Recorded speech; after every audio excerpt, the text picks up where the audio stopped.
U.S. President Donald Trump repeating his rhetoric over Canada becoming the 51st state, days after saying trade negotiations between the two countries have ended. This is what he had to say in an interview with Fox News earlier today.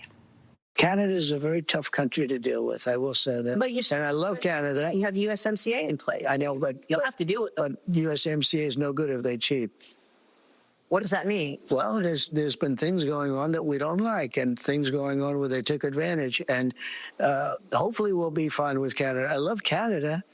Frankly, Canada should be the 51st state, okay? It really should, because Canada relies entirely on the United States. We don't rely on Canada. Trump had previously announced an end to trade talks between the long-standing allies, plunging Canada's relationship with its southern neighbor into further uncertainty.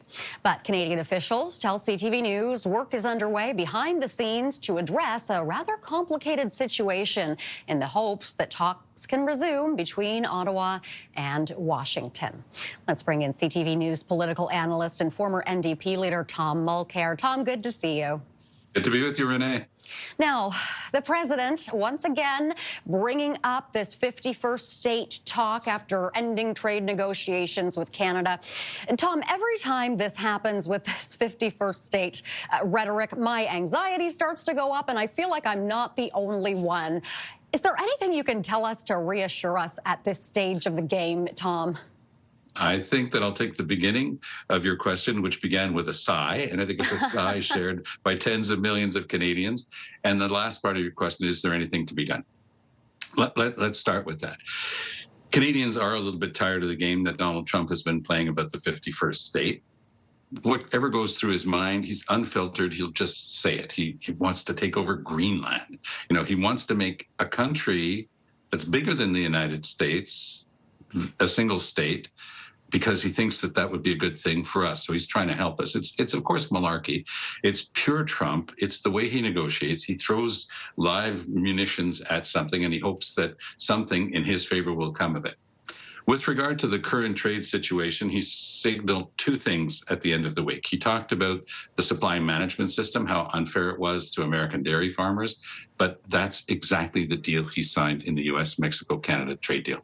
He sat there in front of Fox News, said that Canada was not respecting that deal. But as you saw, Renee, he could not give a single example of where Canada has failed to follow that deal. We followed it every step of the way. It's, of course, Trump who has cheated every step of the way with his tariffs that are in flagrant contravention of that agreement. The other thing that we were talking about, of course, is with regard to Canada and the United States and tariffs.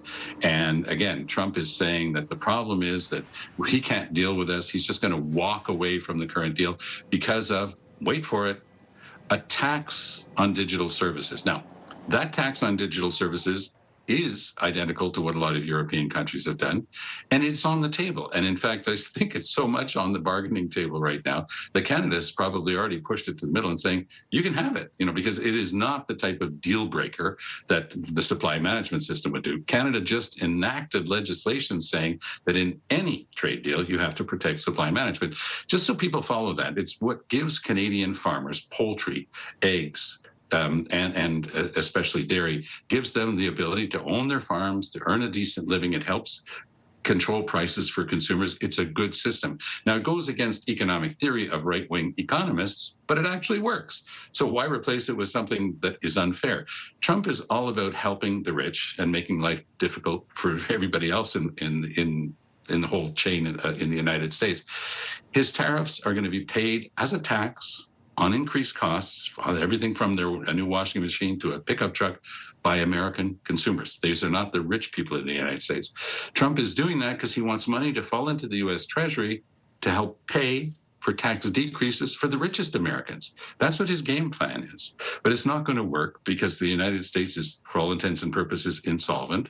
They're trying to get this big, beautiful budget bill through. That's the way Trump styles it, trying to get that thing through. It looks like it might get through the Senate in time for Trump's July 4th deadline, but it hasn't changed the basic picture. Elon Musk might be a bit of a loon, but his diagnosis was spending is out of control. And he's not wrong on that. And the Americans have yet to find an answer for that other than attacking their closest neighbor and longest standing ally. Any signs that you'll be looking for in the coming days to, or that, talks might get back on track here?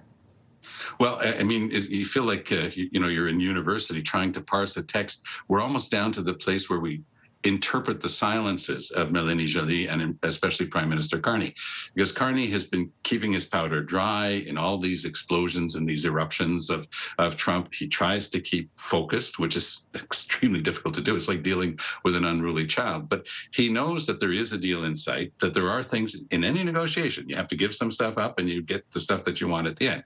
So I think this digital service tax is a perfect example of something that could easily be thrown into the wastebasket and nobody would really care about it. And then Trump gets to crow that he stood up to Canada and he forced them to get rid of this unfair tax on a big American corporations. And then he's going to use that as a precedent to go after the Europeans and try to remove their taxes as well. Again, on supply management, dairy, poultry, and eggs, I can't see Carney getting in on that. And I don't think that it really matters that much to the Americans in the final analysis. It just gives them one more point to try to use as a negotiating angle. I think all of us are ready for this trade war to be over. Tom, yes. We'll have to I think leave that it. the 51st state and the other 50 are all due for a summer holiday, whether it begins on July 1st or July 4th. I love that idea. All right, Tom, we'll have to leave it there. Thank you so much, as always. All That the best. is Tom Mulcair, CTV News political analyst.